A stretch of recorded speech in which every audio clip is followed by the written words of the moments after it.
Yeah, Chika, tell me that I'm gonna have a class with her after this class. Like I was caught up in a meeting. Like I'm just finishing now. Quickly rush down. And I had to. So I'll do 7 o'clock for her. We're gonna have Okay, immediately after this class. I don't want to miss any class again with her. So that we don't miss so much. Okay.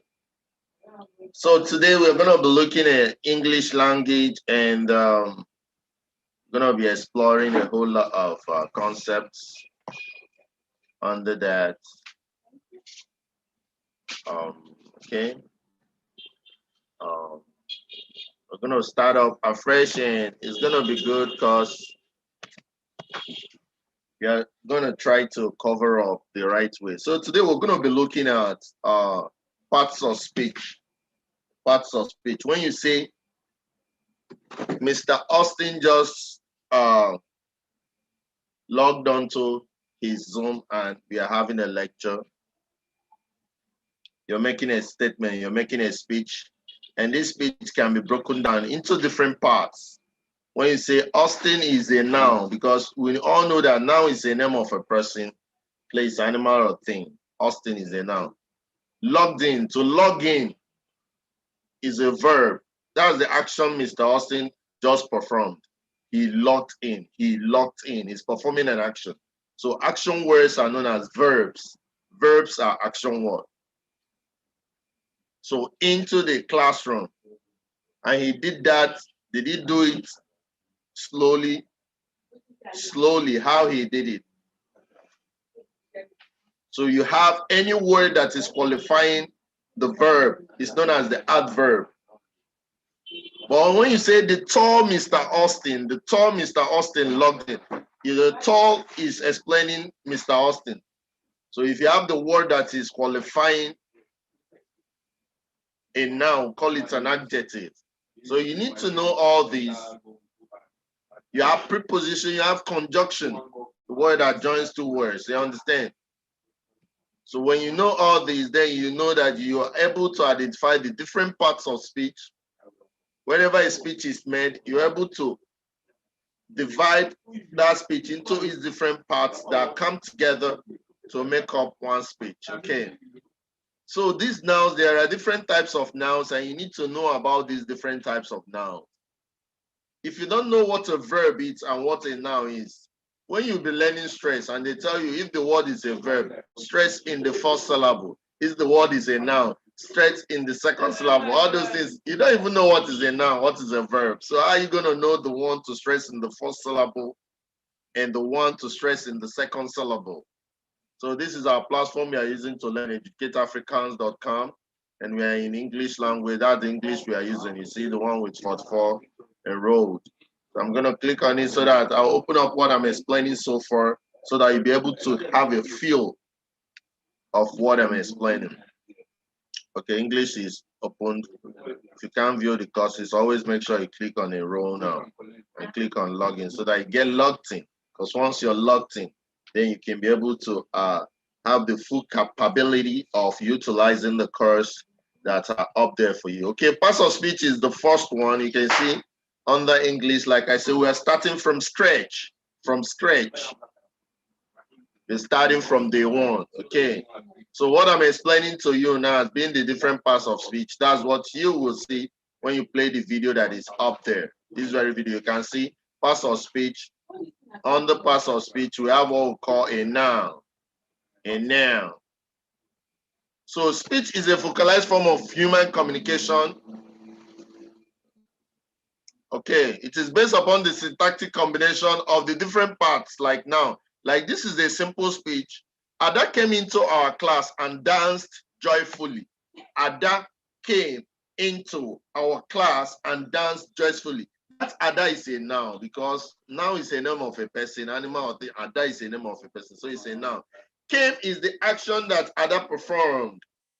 The action Ada performed is came, so it's a verb. Into our class and danced. Dance is also a verb because your dancing is a verb, is an action you're performing. But how was the dancing done? Or how did Ada come in? So if this joyfully is talking about explaining about Ada's mode, or more about Ada, or you say the joyful Ada, it will be adjective. But if it's came in joyfully, then it's adverb. So take note. So now is a part of speech which acts as a label or identity for all objects, article, things around us. It is the name of a person, an animal, place, or thing, quality or state. Example, Tolu, John, Ghana. All these are examples of nouns. Now let's look at the types of noun. We have the proper noun, proper nouns, very important, proper nouns. They are different because they're always going to start with a capital letter. There are some nouns that you must start with a capital letter when you're writing. If you're writing somebody's name, it must start in capital letter because it's a proper noun. Proper nouns are names of particular persons, places, and important things. All proper nouns begin with capital letters. Examples of such are Tope, Chioma, Mohammed, Lagos, Ibadan, Abia, Niger, River. Also, days of the week are also proper nouns. Example, Monday, Tuesday, January, February, October.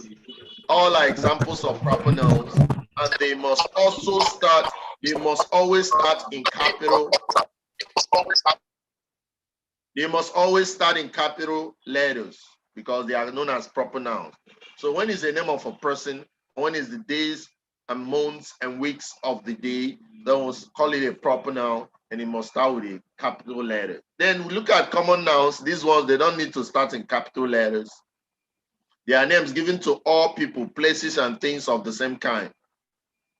That is the name common to creatures or things of the same class. Example, man. Man is a common noun because every human being is a man. Boy is a common noun because every male child is a boy.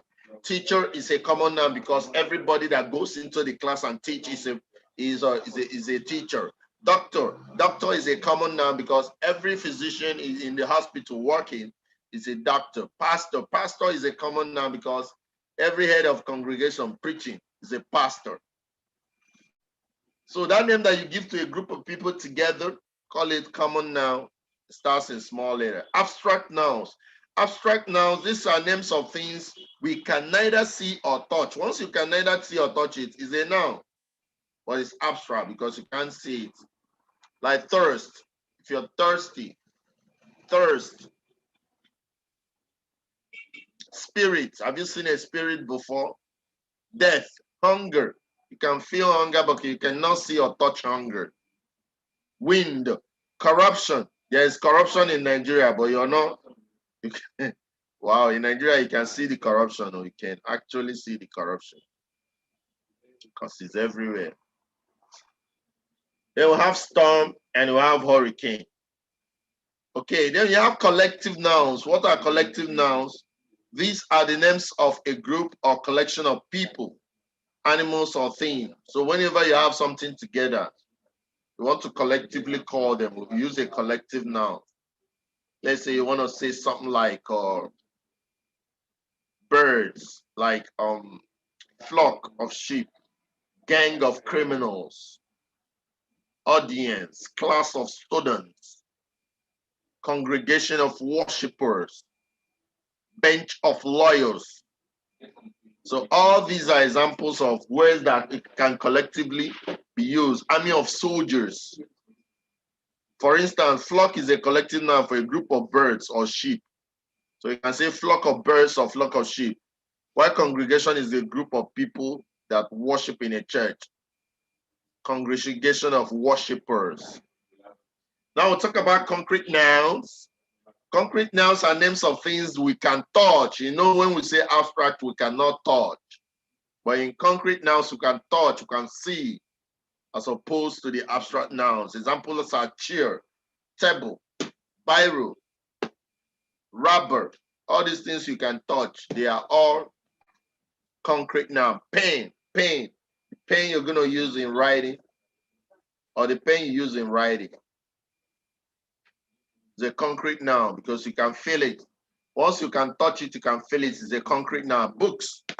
All these books that are packed here, all these textbooks. Got a lot of textbooks here. All these books. This is a shelf having so many textbooks, so many books. Concrete, you can touch them. Okay. So let's give more examples of collective nouns. An army or battalion of soldiers. A band of musicians. Musicians, when there are more than one musician, we call musicians, we call it a band. Bucket of flour, plenty flowers. Bale of cotton, that cotton that you use in sewing clothes, we call it bale. Brood of chicken, plenty chickens. Bunch of bananas, bunch of keys, bunch of grapes. A choir of singers. When singers are plenty, they come together in the church. We call them choir, because we say choir of singers. A class of pupils and students. A company of actors. A colony of rooks. A constellation of galaxy of stars. So all these are collective nouns. Take note. These are concrete nouns. Take note. These are abstract nouns. Thirst, air, wind, justice, corruption. Those things you cannot touch. They are known as abstract nouns. Common nouns are names like man, boy, teacher, doctor.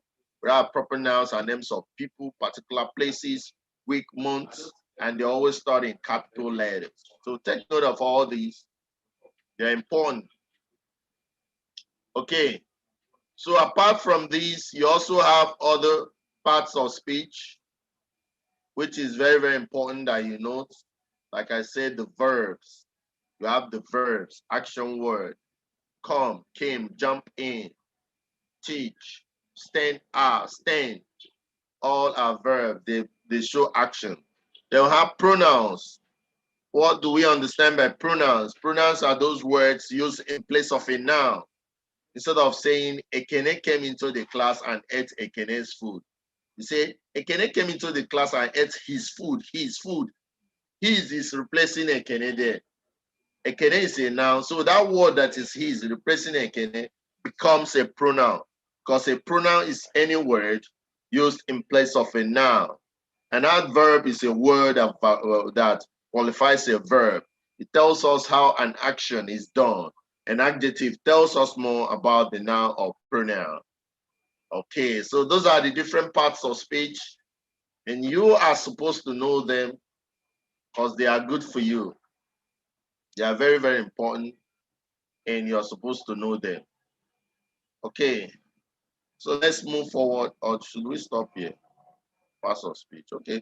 See, I'm going to give us a lengthy assignment today, like parts of speech is the introductory part of what's it called, of English.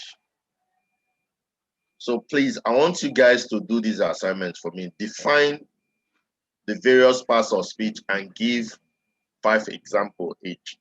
That means when you say now, give me 5 examples of now. When you say verb, give me 5 examples of verb.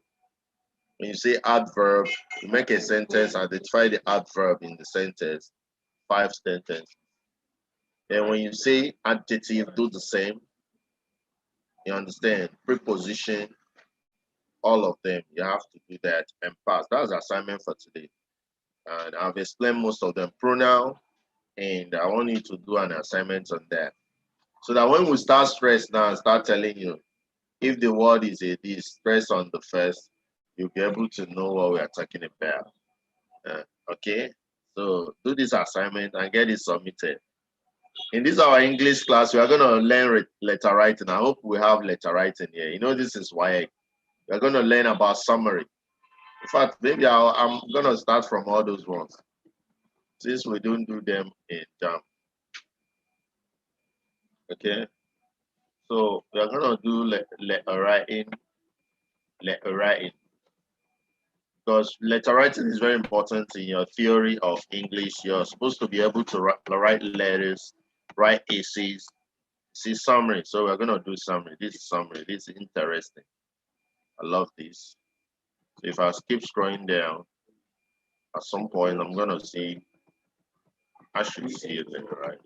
We're also going to check out comprehension passages because we all know come out every year like the commonplace. Can't see my letter, right? Or even if I don't see it, I'm going to put it in. Components of sentences, we're going to learn that. So there are some things, okay, letter writing and essay writing. Interesting. Let me go there. Let me go there. Okay.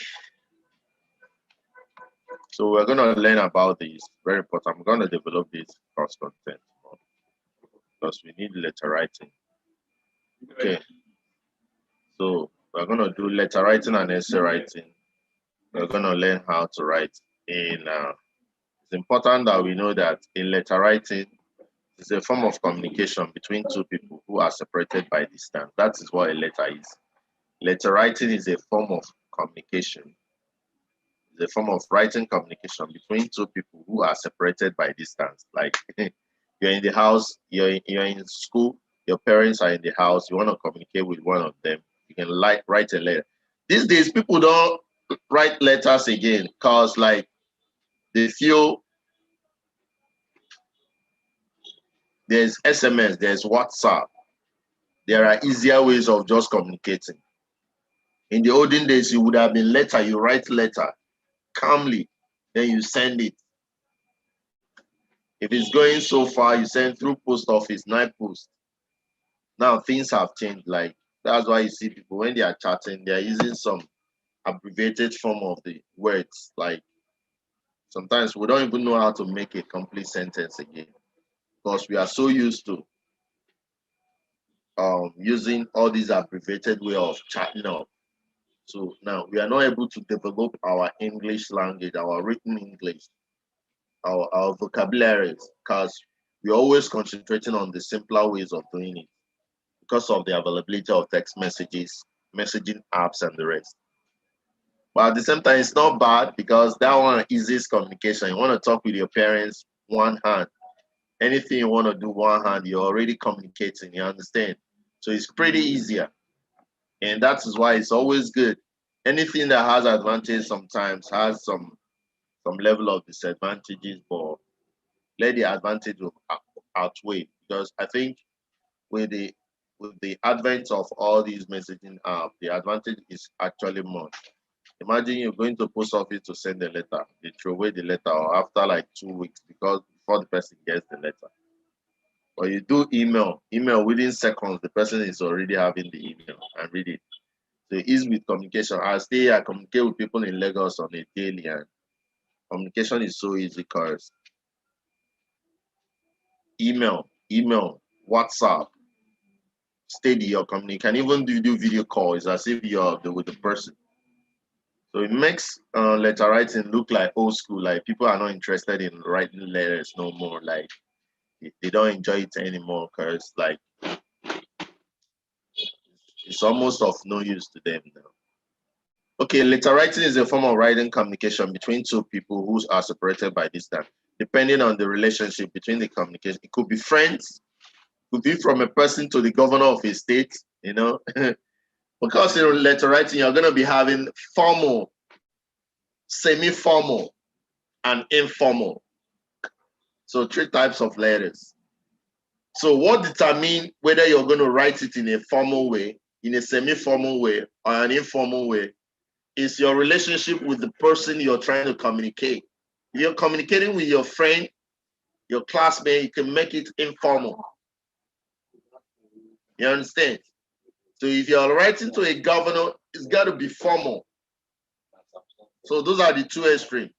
So if you now have a relation that is neither very close nor very far, then you can put it in a semi-formal way. So we're going to be critically looking at these various forms of letter writing and be able to draw up some things in there. Because their differences are in the way, the language that you use. You use all these petty language abbreviations for informal. But informal, you are very serious with the kind of words that you're using. Okay. So we have 4 letters are we have Mode of address changes, and letter writing can be divided into 3 categories. We have the formal letter, the semi-formal letters, and informal letters. Okay, we're going to be looking at all these. Like, we're going to try it out. Features of a good letter. Organization takes 10 marks. Very, very important. Organization simply means you know where to write the address. How do you write that? Is this slanty or straight? Salute. Do you say yours faithfully? Yours or faithfully, or yours anything? Faithfully is for formal letters. Yours sincerely. You understand? Content carries 10 marks. The topic area, how you're able to discuss and communicate. Understand? All these things carry mark. Then expression carries 20 marks. How you're able to express yourself. Use figures of speech. We're going to be learning figures of speech. Mechanical accuracy carries 10 marks. So all these are aspects of letter writing. So, and I want you guys to another assignment apart from the parts of speech. The third assignment is write the various address styles for formal, semi-formal, and informal letter. The various address styles for the 3 of them. So you're supposed to know that the features of your good letter, which includes the organization, content, mechanical accuracy, and expression. You're supposed to know that they are very important, so that when you're putting your letters together, you'll be able to put it together in the right way. Whenever you're writing it, make sure you're using enough figures of speech, enough expressions, quality expressions that will differentiate your work from the work of other people in your class, making the examiner to know that you're good enough. Yeah, Chika, let me get your question. So, sorry, I didn't hear the assignment on parts of speech. Okay, the assignments now. Number 1 is parts of speech. When you come, you explain all the parts of speech and give us 5 examples of each. When you say noun, you say noun is the name of a person, place, animal, or thing. You can't give us examples. Ada will be this. You go to verb. Verb is an action word. It is used to express the action being performed. Example, dancing, dance, sit. Walk, teach. Then you're going to also tell me preposition, adverb, adjective, explain all of them. Like I said, you need to know them so that when we start to apply them in stress and in other forms of English language, when they say it now, you know what, we'll be doing concord, lenses and structure. We're always going to be calling noun, preposition, adverb. You need to know what they mean. I need to be able to identify them when you see them in a group of words. Okay, so give me all those examples of parts of speech, giving examples of each. If you get to like adverb and adjective, it's good you make a statement and identify where the adverb and adjective is located in that very statement. Okay, so that's the first part of the assignment. The second part of the assignment is for you to give me the different styles of writing addresses for formal letter, semi-formal letter, and informal letter. So those are the assignments for today. And make sure you put yourself together, get ready for the next class, because by this time again, tomorrow, you're going to be having mathematics, and you're going to have in your mind that you want to make 9A1s in all your results, okay? So you're going to participate in the class actively. And the best way to participate in a class actively is by taking part in the class and doing the assignment and posting on the WhatsApp group. So make sure you're active. If you're not active, you're going to be a passive student. Passive. You're going to be an active student, because an active student makes more better result than a passive student. Passive student, when we are teaching you, you say, yeah, I know, yeah, I understand, yeah, I feel it. But then you're not actively participating by doing assignments. It's only when you've done assignment that thing enters your head. Just listening to it, it will be making sense, but it has not become part of you because you're a passive learner. You're just watching. But once you get into it, write it, submit as an assignment, then you become an active learner. And it's only when you become an active learner that you can make maximum use of all the learning resources that will put together for you in educateafricans.com. That is the best platform to learn. This is the best platform to learn. If you're viewing us on YouTube, on Facebook.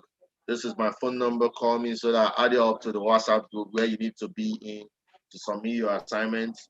Depending on the WhatsApp group you find yourself, submit your assignment. Do it always.